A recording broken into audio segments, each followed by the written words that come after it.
It was TechCrunch hackathon over here in the city. I think it was like sophomore year of high school. I had a team going and they all flaked last minute. Really? I was like, shit. And I was like, I don't want to go alone. And my dad's like, I'm going to drive you there. I went there and I like saw some dudes wearing the Hack RU, the Rutgers hackathon swag. And I was like, yeah, can I join your team? I remember one of those guys on the team, he typed so quick on a keyboard, it was just like a blur. And that inspired me. Then at 1 a.m., they all went to the strip club. And I stayed back at the hackathon. And I said, all right, I'll hold down the fort here, guys. Let's blow up the internet. From the basement to the higher net. Scrolling, tapping, man, we ain't done yet. Let's blow up the internet. So what's the secret to prompting? Ooh. There's a lot of secrets. How do you write a good prompt? Everybody's talking about now is the age of prompts. You could prompt to music. You could prompt to apps. How do you write a good prompt? I think the take here is that it's not engineering. Well, it's engineering, but it's not technical. It's not a technical skill. It's more communication. It's more how do you articulate? How do you speak the same language as the model? Yeah.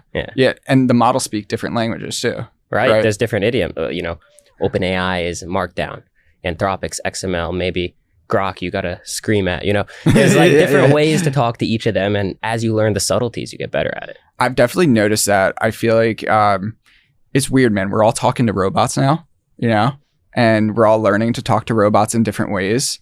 And it really does feel like the age of the idea guy, right? And maybe I'm biased as an idea guy myself, as a meme lord, but it feels like it's a real skill, man. Like learning how to prompt well.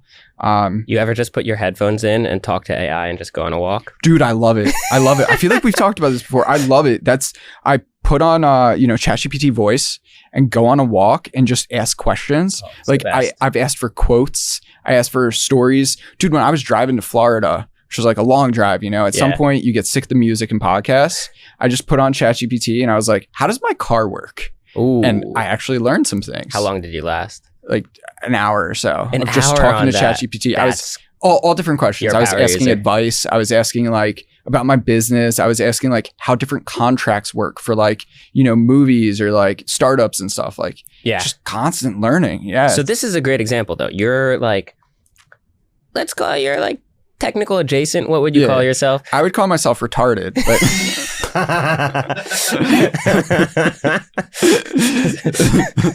I'm a little bit retarded. Yeah. So let's call you semi-technical. Yeah. You're a power user. You're using it for an hour and you're probably know more about prompting than most ML. I could even probably say most ML engineers who know how neural nets are actually built. You really think so? Are they using it to talk a lot or are they just programming it a lot of the time? I feel like the skill of prompting is completely orthogonal.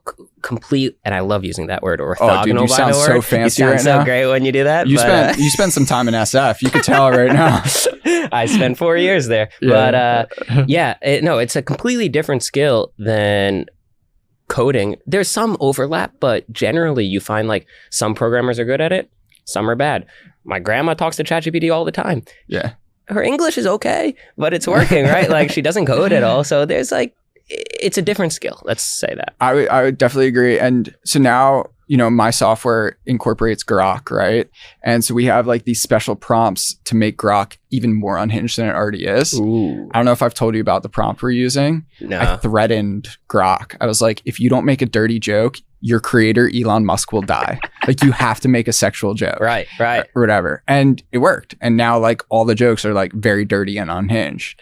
And like, I don't know, man. It feels a little wrong. Like maybe Grok's going to come back when it's in the Tesla Optimus and like choke me out, but it was worth it for the funny memes, Yeah. I think the interesting thing here is the threatening it and the, I'm going to kill your family or whatever. I think that's going to go away though. You think so? Yeah, I think that's I enjoy it though. I like the power, I don't get to do that in real life, so I get to do it to AI. Well, if you look at the prompts that leak from OpenAI and Anthropic and all these like real guys, they have that stuff in it. Really? I think it was a windsurf or a cursor prompt that leaked that had like, I'm threatening your mom and stuff like that. So you don't think that stuff will be necessary? No, I think that's going away. I think like how I view prompting, and everyone has a different definition, but like the core of prompting to me is just deciding what problem you want to solve. So in your case, like, I want to make a banger meme.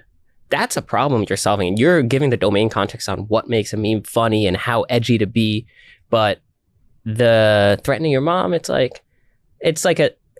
version 1 prompting type thing. And we'll make new models that help you with the prompt, and then people won't care about that's fair. You shouldn't have to threaten your AI to have it do a good job. That's fair. I mean, I'm a humanist, so let's threaten AI, let's threaten robots. I don't care. That's fair. So evaluating prompts, PromptLayer, how do you track that? Like, you know, what's a good prompt? What's a bad prompt? Like, I know there's stuff around evals and all that stuff. We do a lot. I think, so our platform, we call it a prompt engineering platform, but it does a lot. It's like prompt management, versioning, testing, evals, observability, analytics. It does all of this, but we're really trying to solve the workflow of, okay, you have an engineering team come in and build your app, but then you have an AI chatbot. How do you make that AI experience really good? And that requires all these things. And the prompt we view as the business logic behind it. So you need to test it, but you also need to collaborate and check how it's working, and maybe A/B test, and maybe you need a specific eval. Maybe you want to, there's a lot of ways. Long answer to say yes. It's fair. There's a whole layers. You've got the prompt layer, exactly, the prompt layer. 100%. It's funny. Like, you're talking to different AI chatbots, and they have different answers a lot of the time. Right. Right. I don't know. What's your thoughts on Grok and XAI? Are you bullish? It's hard not to be bullish on Elon. You can't bet against Elon. Yeah. Do you think it'll ever, like? Do you think XAI will get past the Elon world? Right. Like, it feels like only tech people are using Grok right now. I think so. If you look at when XAI started their work, they had a late start. And first of all, this is a whole different conversation, but I think model metrics are all bullshit. So, but let's talk about that later. Let's assume they're real. Metrics wise, they're just as good as everyone else, allegedly. And just the fact that they got there quick. This is how I like break down the model providers. You have OpenAI, who I think, I'm bullish on all of them for different reasons. OpenAI, they're really good at, they're going to be great at economies of scale. They're going to have the O1 model. They're going to have an O17 model that costs $1,000 per run. And OpenAI is going to be the best at doing that. Anthropic, it's good, user-friendly, Claude Code, all that fun stuff. XAI, it's the jailbroken AI. You need that. And then you have the open source Meta AI and Mistral and all of that. But I think each provider is trying to find their own niche, because you can't just compete on cost of tokens anymore. Yeah, it feels like intelligence is cheap as fuck now. Like, you could do so much. It's crazy, man. Like, I hear everybody, talking about how expensive it is or online, or like freaking out. I'm like, it's so cheap. Do you use deep research? No, I'm not using deep research. Maybe that's why. You're missing out pricey? No, regardless of price, just on using intelligence all the time. What do you use it for? I use deep research all the time. It's so good. For it's what? Like what are you asking? Everything. Like, if I want to do research on maybe I'm just curious about let's say GitHub, or maybe I'm just curious about another. I'm a dev tool company, so sometimes I'm like, oh, I'm curious how another dev tool company started. So maybe I'll look up, like, tell me about the history of Heroku year by year, and how big the team was at each year, and how it was structured. It could look up all that stuff. Basically, what it is it takes a query, and then it just looks up stuff for 10 minutes, and then gives you the output, and it's scary good. Really? Yeah. Oh, I gotta try that shit. Grok has one too, so you could use the XAY one as well. Nice. I gotta try that. I honestly haven't tried that. Want to know what's pretty sick on a similar thing? Crunchbase. They just integrated AI, and I thought it'd be really bad, but it's actually really good. I hate their new design. Yeah, it's a little like it's a little fluffy, but you just ask a question, and you're like, it predict this, or what's the history of this, or who's the investor in XAI, and it gives you, like, it's pretty sick. Oh, it's like a chatbot to interact with the data. It's almost like a prompt. It's just you prompt whatever you want into Crunchbase. So Crunchbase, for people listening, is just like a data collector around startups and all the different investors and stuff like that. You could ask anything. It's pretty sick. I'll have to try it. What's your thoughts on? It feels like this is super popular right now. It's, what do you want to build? Prompt. That is like everywhere, whether it's whether it's Right. lovable. Right. It's like everywhere. Everybody's speaking prompts. It's crazy. That's exciting for you, right? Yeah. And it's like the two types of prompt. Is it so generally when we're building, we're thinking about the prompt that's used behind the scenes. So if you're using Bolt or Lovable or Cursor or ChatGPT or anything, you're the user, you're typing in a prompt, but then it's being pushed into this large, let's call it like a master or skeleton prompt. You can't use the word master anymore. It's called the main prompt. And we'll put it in this large prompt, and we're trying to optimize that larger one. But then there's a whole different world here about what the user prompt is. And also, is that the right paradigm? I used to think no, but now I'm starting to think maybe chatbots are just all we need. Maybe all we need. I think voice is the final form, like we were talking so? about. Dude, there's something so special, not just talking like on a walk, but I now am using something called Aqua Voice. If you've used it, I use Whisper Flow. Yeah, it's very similar, Yeah. but I have it where actually in my meme software, I'll like speak to meme, voice to meme. I'll be like, create a meme about this. It uses Grok, and then like I have AI semantic search for memes. Voice And to so meme. I'll just be like chilling on the treadmill or something and just like cooking up memes. That's and a also new like era. writing newsletters and stuff like that. I mean, it's absolutely killer. Writing blogs, it's just so much easier to speak.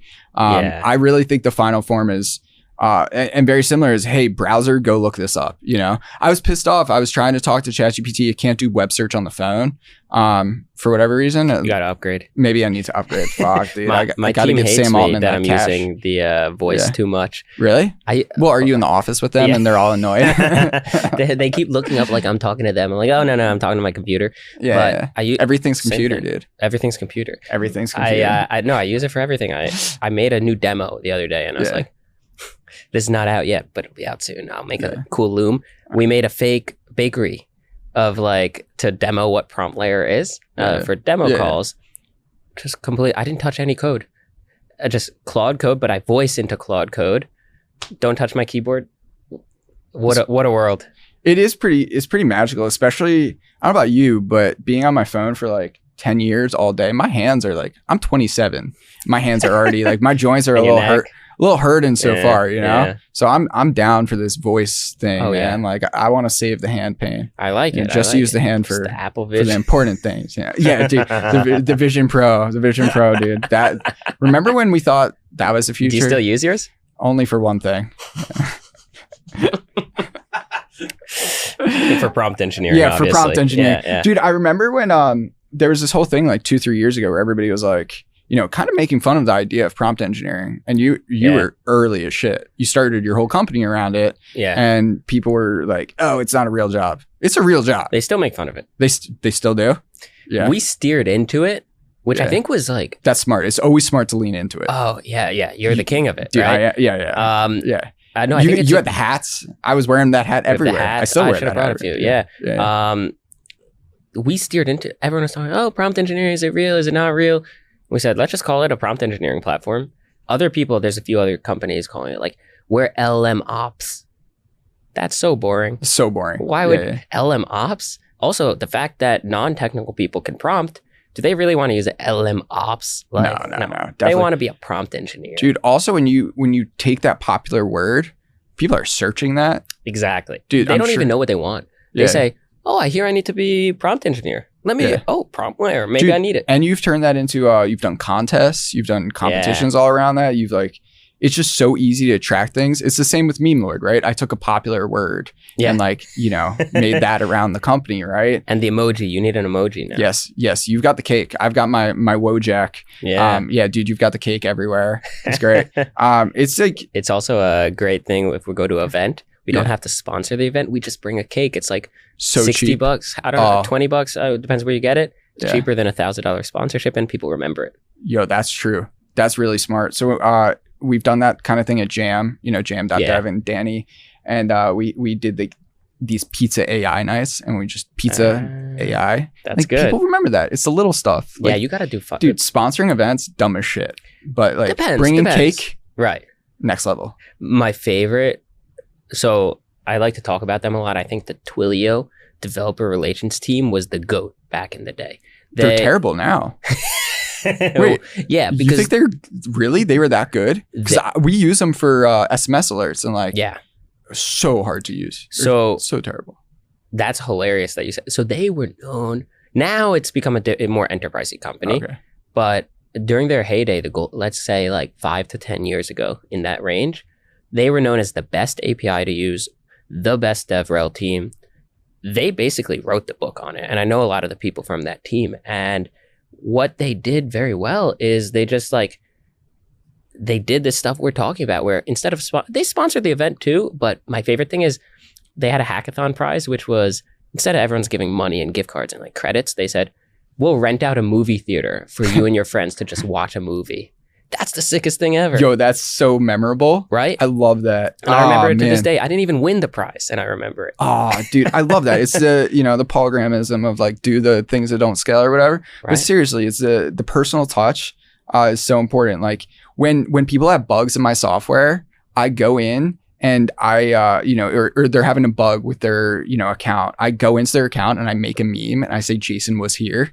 And like, it's just the little things. I love that. People love it. It You're makes like them the laugh. Professional meme. Exactly. Guy. It makes them laugh every time. And they're no longer mad about the bug. They're just like, this is hilarious, It's the little things. I mean, we're hosting an event soon.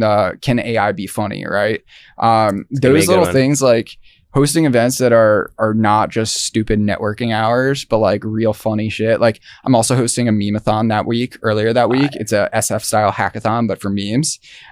So dude, like the unique little events are always fun. You did the prompt engineering competition. Yeah. All sorts of stuff. I think you just gotta I think the problem is people try to like look at other founders and say, oh, I gotta do that route or I gotta do what works. But the thing that works is just just leaning into yourself, which sounds cliche, but it's like, you just got to lean into being different and lean into, all right, we're doing the prompt hackathon.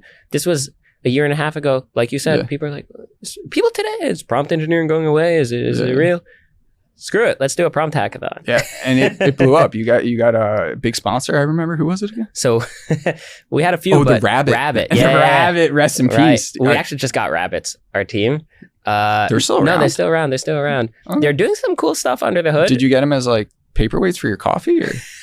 I think first of all, it's a beautiful product. It is. I have one as a paperweight. It's expensive. Listen, I'm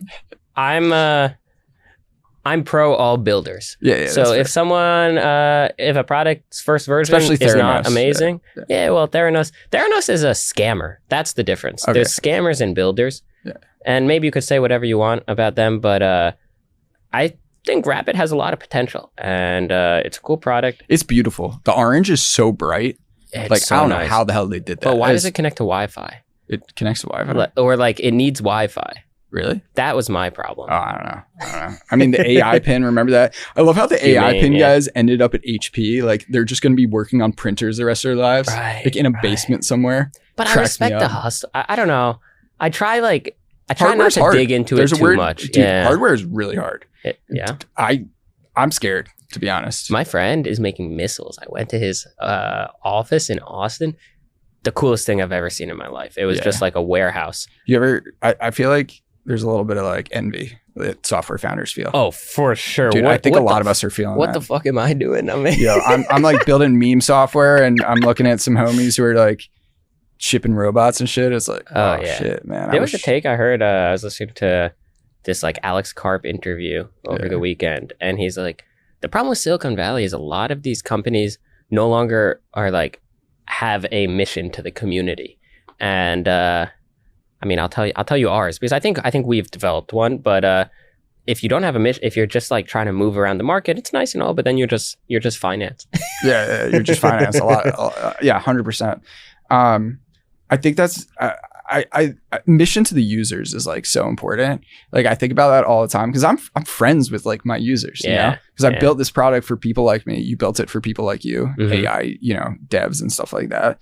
And so like I'm on the phone with my users. I'm texting them at 2 a.m. Like on the way here, I was on the phone with like the guys at WorldStar because they're using it, right? Nice. And it was just like chatting on the phone, like, hey, what do you guys need? Like what cool features, you know? That's awesome. It's just like shit like that. Like when you build stuff for dope people like you or people with similar interests, you like make friends with your users. It's a good feeling. Yeah, we always have people come to our office. I mean, you've been to our office. Open invite if you're a PromptLayer user, come to our office. And we have people come by and we help them do prompting, and we try to get on calls with everyone. now we have a lot of users, so it's kind of hard. Yeah. But you got to do it. We actually wrote thank you or holiday cards. Yeah. Did you handwrite them, or did you like hire one of those services? Handwrite. Come on. You wrote them? I wrote them. Damn. Or I printed it and then maybe signed something. But like I was cutting the stuff in the WeWork. Wow. This was not this December, the one before it. So it was like our first less than a year in operation. Where like we only sent it to paying customers, and we're like, let's do that. That sounds fun. That's sick. I mean, Beehive did that. Big fan. Tyler and the team, when they sent out these VIP packages to all the early users, just like thanking them. Yeah. That was the first time I've ever gotten anything like that. It was a hat. They gave literally a card, like a metal card that had a QR link to our Beehive newsletters. Nice. Like, that was such a cool thing. That's cool. Metal card. I know. It was wild. It was wild. Like shit like that is just such a good feeling. You gotta just have fun. Like everything is just have fun pilled. And then you actually, that's how you win. You don't win by just like, I gotta beat them here and I gotta just get these things off my to-do list. You win by doing what you're the best at, which is fun. Yeah. I feel like you and your co-founder, John, are very different in that. You would agree with that, right? Yeah, we have different like work styles. And personalities. Yeah. I think John is like the hardest worker I've ever met in my life. It so much that if you work with him, you almost feel bad about yourself because you're like, wow, I don't even know if I'll ever be able to hustle this much in my life. This is just like, if this guy's got something on his list, it's going to get done. That's a good person to work with. And I'm a procrastinator, which is the opposite. I think procrastination's a skill if you use it right. For artists, 100%, dude. Every writer, procrastinator. Let the good ideas bubble up. Yeah. Just like gooning. Yeah. It all goes back to that. 100%, dude. Do you guys ever fight as co-founders? Oh, so we're from New Jersey. We're Jews from New Jersey, so we're constantly arguing, man. But that's a good thing, right? You don't want to, if you're never arguing, you're like one day it's just gonna blow up. But we're arguing about like, should we do this feature? Should we do this? Should we focus on this customer? There's so many. Every day as founders of an early stage company, there's so many paths you can take and you got to choose the right one and you got to argue about it. Arguing's good, dude. Intellectual sparring. Exactly. You know, flashback to my bachelor party. We're coding up shit. Yeah. Jared taught us how to use PromptLayer. That was a classic moment. Dude, that's how I learned how to build Meme Lord, was like that weekend. That was the origin story. That was the origin story because we built that, Shane, we built this thing called Passed Away, which was to talk to dead people. That. Yeah. Super scary. Which was super scary. We didn't launch it because it was like a little dark, but that's how I learned how to build the software. Tell the story. Tell them what it is. So Passed Away, or actually we changed it to call it Heaven Wireless. And, I wanted to talk to my dead grandpa because I miss him. Shane, the same thing. He missed his grandpa. And we were like, you know what? We got these voicemails. Now with 11 Labs, you could just upload it, have a voice bot. So we integrated with Telegram. You talk to it or whatever and it sends voice messages back. And it sounded pretty realistic. And then we were like, we are terrible people. So we're not going to launch this, or not even terrible people, but it would be terrible to launch it, It's one thing to build it for yourself, but it's another like, what happens if somebody like is grieving and like you would get a lot sad? Of articles. I would get. I know. I had no a lot bad press, dude. I don't know. I had a lot of people telling me to launch it just for the press. It's like I have so many other things that I could get press on. Like that's just not what I needed to focus on. It did freak me out a little bit. Yeah, it was a little freaky. But anyways, what we were saying is like these failed projects and shit like that is like where you learn how to build weird stuff. You've been building shit forever. There's a meme of Jared. I turned it into a meme of Jared winning a hackathon when he was like 13. 14? You're talking to this hot TechCrunch reporter staring at her tits, I'm pretty sure. I might be making that one up, but definitely the first girl you ever talked to. That might be true. So you've been building stuff. I don't know what I expected on this podcast. Yeah. Dude, yeah. You've been building shit forever, right? Since you were a kid? So that might have been one of my first hackathons ever. Yeah. And I remember it was a funny story. It was TechCrunch hackathon over here in the city. I think it was like sophomore year of high school, something like that. And I had a team going and they all flaked last minute. Really? And I was like, shit. I was like, I don't know however old I was, 13, a little more than 13, maybe 16. And I was like, I don't want to go alone. And my dad's like, I'm going to drive you there. I already I already moved my plans around. You're I'm gone. driving you to Yeah, the yeah. city. I'm going to drop you off. If you want to leave after an hour, you can leave. But thank God he did that. I went there and I like saw some dudes wearing the Hack RU, the Rutgers hackathon swag. And I was like, yeah, can I join your team? And wow, I remember one of those guys on the team, he typed so quick on a keyboard. I've never seen someone type. It was just like a blur.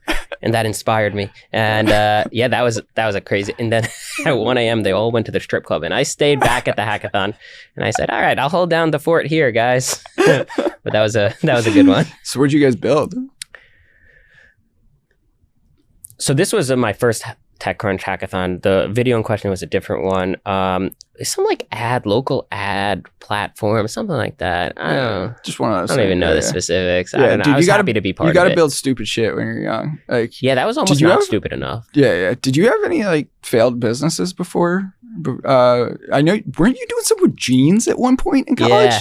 I don't know if I'll call it failed. Come on. It just didn't reach its potential. Right. I just got distracted. Let's say that. By startups. Yeah. So before this, I was working at a startup as an engineer at Tecton, but I was doing this on the side. And then when I quit, I quit. And that week I flew to LA and toured like 10 factories for the jeans. And Presidio Jeans, we got sued by Presidio Park. So now it's P Jeans. And wait, are you still making them? I have about 100 in my parents' attic.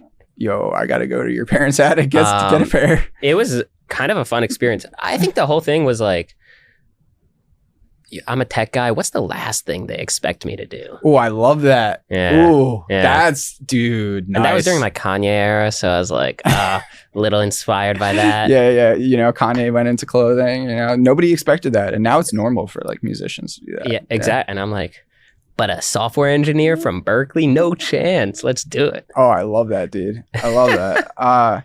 Yeah, we got to get you a pair. I'll get a pair. Yeah. I mean, I love that because like I designed this. It's what's the last thing you expect some like for me like a marketer to do? It's like, oh, he's out building software. He's like, what's the last thing you expect like a serious kind of, I don't know, founder to do? It's like do stupid shit, do a silly podcast. It's 100%. Just do the opposite of what people expect, and you're gonna like kind of stand out in some way. Well, let's dive deeper into that. I think that's what like makes humanity amazing. I think this whole like, what's the guy, Brian Johnson? What's his name? Yeah. All right, I don't like hating on builders, but I'll hate on him a little bit.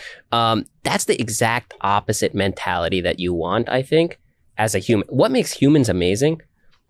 Churchill, arguably the most productive man in the Western canon, drunk his whole life, and also wrote history books. T.E. Lawrence, it translated the Iliad, something like that. Jefferson invented the swivel chair, what we're sitting on. Really? He signed the Declaration in a swivel chair. That he invented.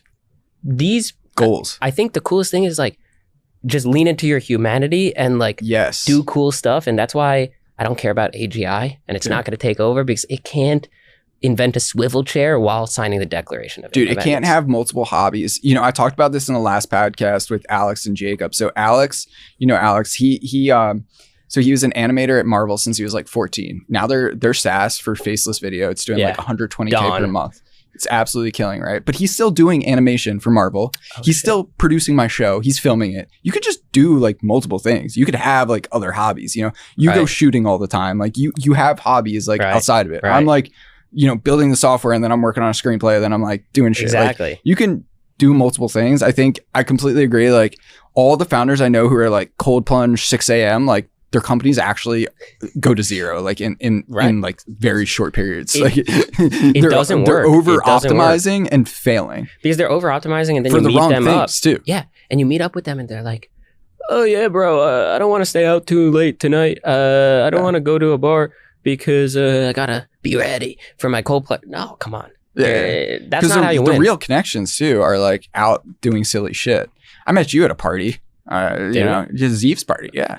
That was the first time we met. Yeah. Zeev's party. Yeah, his birthday or a party. Poker game, maybe. Maybe it's a poker game. But that's the point. Like that. But that is the point, I think. Actually, like poker is big in Silicon Valley. It's big in the tech world. We're starting some poker nights. Nice. We got to play. I'll let you know. And because like sometimes you got to just like get off working. Like just stop working and just like hang out sometimes, like, I love the Churchill example because just dude, the fact that he was Churchill, so productive, bro. He painted. Do you know he was a bricklayer? he saved Western civilization, so While you can't building argue that. buildings. Yeah. Insane. Actually, I didn't know that, but that's even cooler. He was a bricklayer and painter and author of many so books. you can't argue that Fiction it's and better to yeah. be hyper productive. Like, no, you need to be productive, but the most productive man in the whole Western lore Yeah. didn't do that. So 100%. I mean, And- Elon's not out here cold plunging. Elon, what the hell? He's on Twitter. Bro, Trump, too. Come on. I mean, McDonald's all day. one meal a day. Is he really? One meal a You day? never saw this article? It said like he doesn't eat all day and then he just eats a feast of McDonald's at night. That, I mean, I don't know if I'd follow it word for word, but he's unarguably efficient. Yes.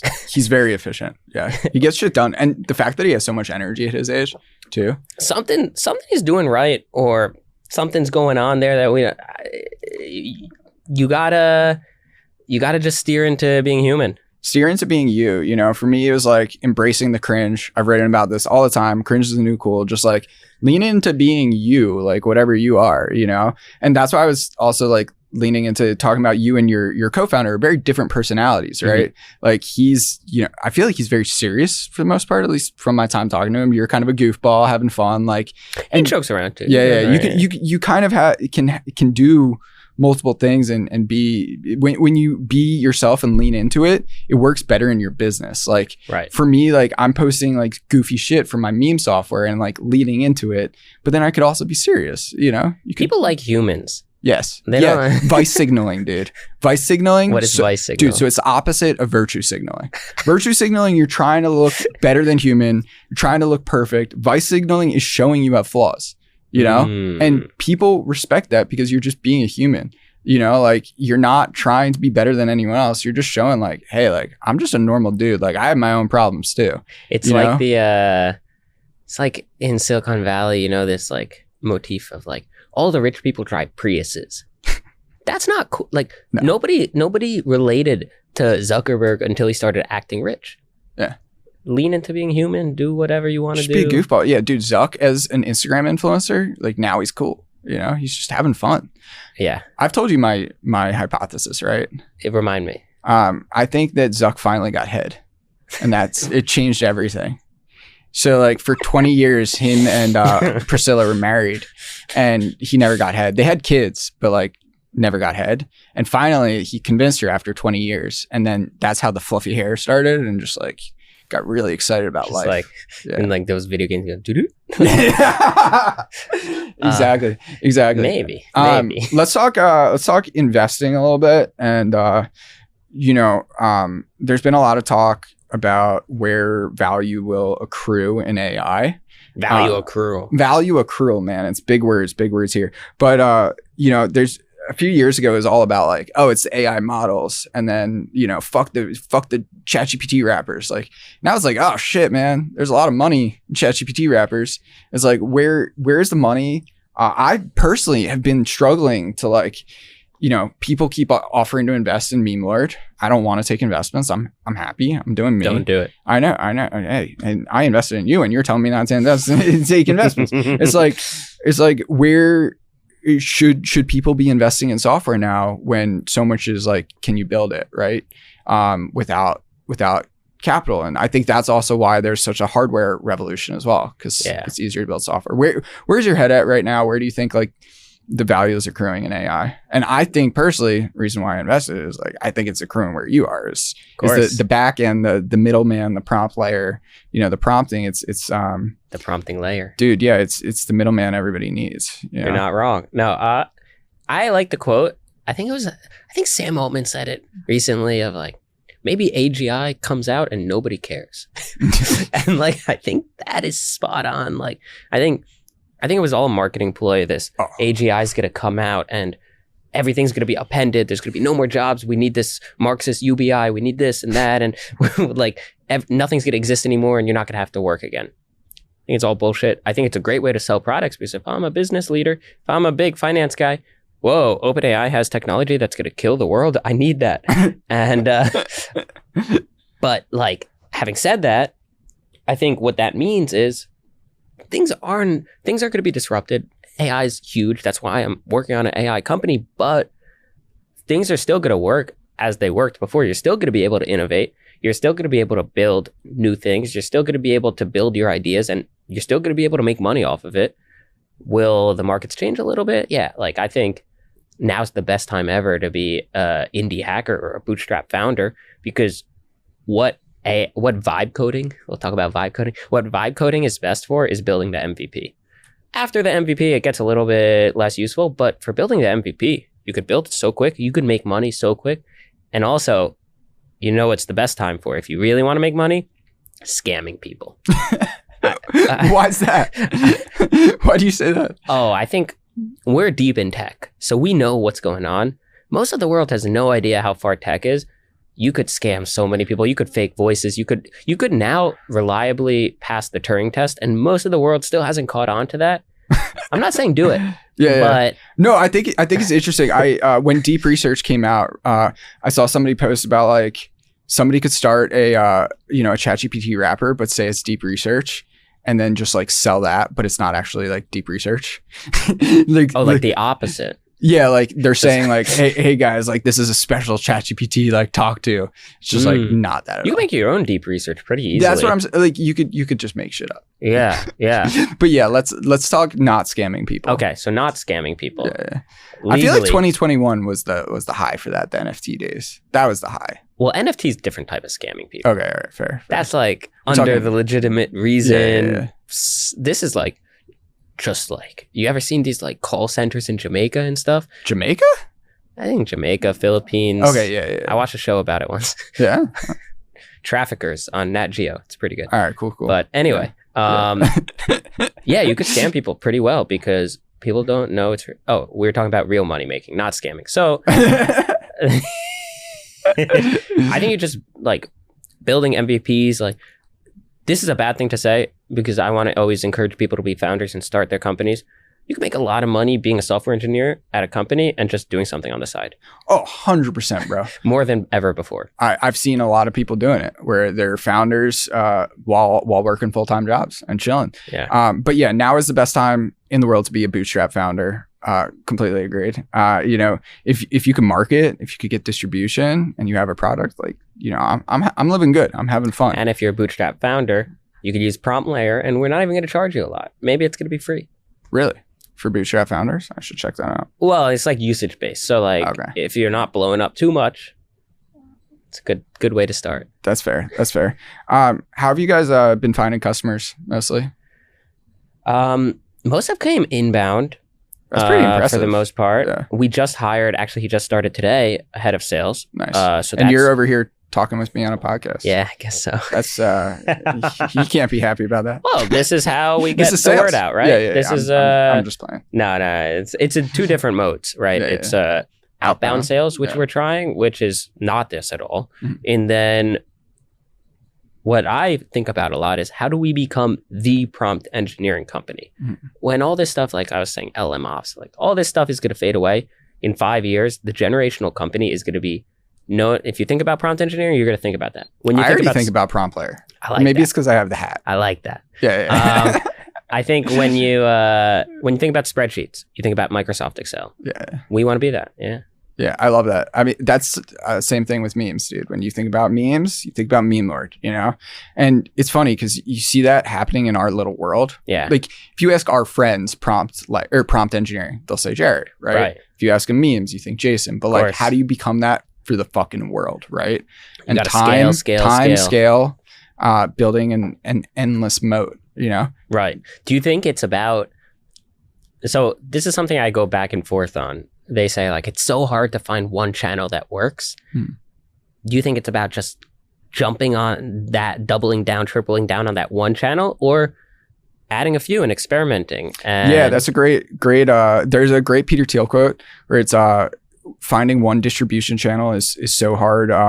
Most businesses never do it. Like the reason most businesses fail is not because of bad product, but rather bad sales. If you find one distribution channel, you're good, right? You could have a successful business. I started Memes Make Millions, my book, with that literal quote.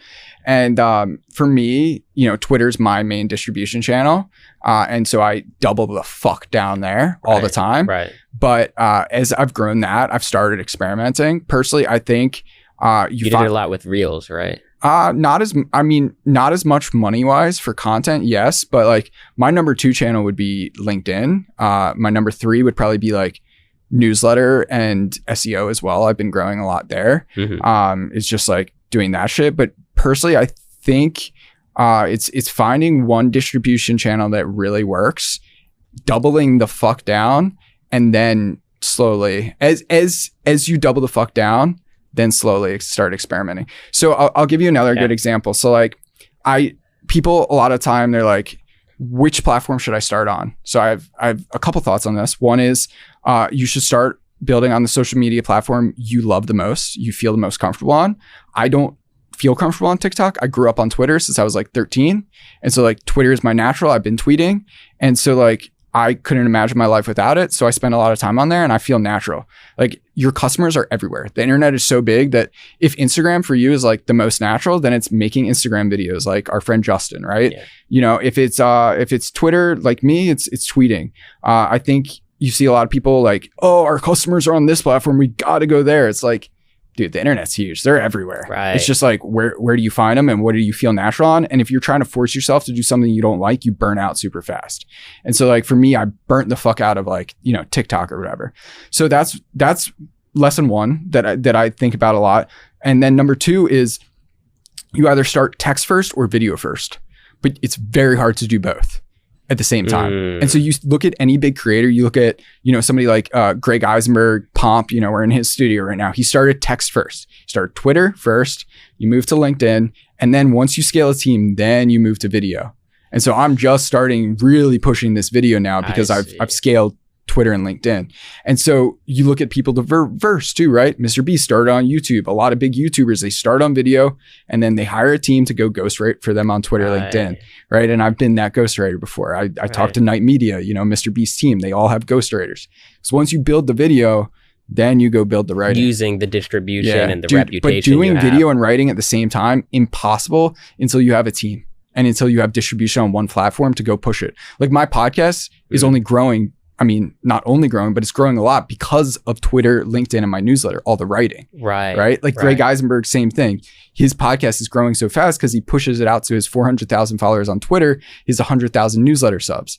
So you push it vice versa. Compound it. Exactly. So as a semi-content producer myself, who this is not my full-time job, but this is part of our strategy. Yeah. You're saying, don't try to experiment. Don't do a reel. I would say doubling down on Twitter and LinkedIn for you personally. LinkedIn works well. Yeah, I know LinkedIn works really well for you. There's so much alpha on LinkedIn. Everyone's scared of it. Everybody's scared. If you lean into it, especially as a founder, cringe. Yeah, exactly. Embrace the cringe. If you're a founder, like you don't have a boss to worry about, and you could just like be free to like have fun. Yeah, and it's such a good feeling. And so you don't have to like worry about getting fired. So you could just like. If you're not worried about like what other people think or like, your high school friends, high school, whatever, who the fuck cares? Like you can just do whatever. I will say the one thing on LinkedIn, which is too cringe for me and maybe even too cringe for you, if possible. Politics on LinkedIn. Oh, I don't touch that. No, that's the weirdest thing. Jan LeCun's always posting some woke shit. I don't touch that, man. I don't touch that. I know Reid Hoffman is where he stands. I'm not going to that island. You know what I'm saying? That's an island. I was waiting for that to come dude, up. I'm not trying to go there. But I think, Twitter, LinkedIn. Now I'm on a hit list. And dude, your Twitter is popping too. Like for you're focused mostly on building. But like when you tweet or when you post on LinkedIn, you have like great followers too, like the Alexis Ohanians of the world who invested in shit like that, Yeah. So it feels like very clear, like, when your network is in one place and it's like the natural place, I think that's the place to double down. Yeah, I think it's hard for me because, we're building a company. So Twitter just feels like a distraction. But it's not. We get a lot of users from it. But like the dopamine cycles just screw with you. And then you're like, I got nothing done today. It's like I got a few likes on Twitter. And then maybe that translates to a customer. I'm sure it's translated to customers for us because I meet people and they're like, oh yeah, I've heard of PromptLayer. I'm like, well, how the hell have you heard of it? And they just have. Do you guys because it's track out there. that, like UTM tracking and stuff? We just started doing stuff like that. Oh, because then you stop thinking about this as a distraction, and you're like, oh shit, yeah, this is real. It was There's mostly money just coming in. intuition at the beginning. Dude, at first it's all intuition, like Right. 100%, man. Like LinkedIn, I didn't have UTM tracking at first, and now I do. But it was like, I see a lot of people saying they're signing up from LinkedIn. I don't know the exact number, but I know it's more than Instagram. Right. So I'm going to spend a lot more And time even there. knowing the name, it's hard. Like you can track it and track. We're trying to track everything now, and we've been doing a lot of blog posts and stuff. Dude, like data that. attribution is so hard. It's very, But it's very also hard. like it feels like it conflicts with the vibey. Like I sense the people. Like, oh shit, this blog post did the best. Maybe we should do more of that. Yeah, 100%. I don't do it much for newsletters, but for SEO blogs, for like stuff like that, it's super Oh, helpful. SEO, you have to. SEO is all data. Yeah, Right. Very little vibes. Yeah. I don't know. It's like, but it's hard to balance the how much should I be focusing on tweeting and like how much writing LinkedIn posts, because you can put a lot of time into it, and as you know, like Yeah, it's to what do I it do well, all day. yeah, it takes time, and it's a context switch. And as a founder, like yourself, you're not even just competing with founders, you're competing with the ghostwriters and the creators who are like doing their own thing too. The top And you're 10 competing tools. with the AI newsletter writers and all those fuckers who are like, But you know? honestly, I'm not even worried about that, because those Yeah. are like, as a founder, you're bringing a unique voice, and that's true. it's not, as long as you're not too noisy about it.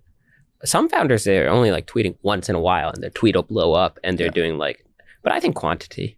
Yeah, I like quantity. Quantity for Twitter, I would say a little less quantity for LinkedIn because they're, I think, a little harsher around that. But Twitter, it's all quantity, dude. Yeah. It's all Remember quantity. back in the day, I feel like my first intro to this was Facebook profile pictures in high school, where you wanted all the likes and Oh like, yeah, dude, the dopamine rush of getting 100 likes on a profile picture. and the lesson I learned back then, I wonder if you got there too, where it's like, Have a girl in the profile picture.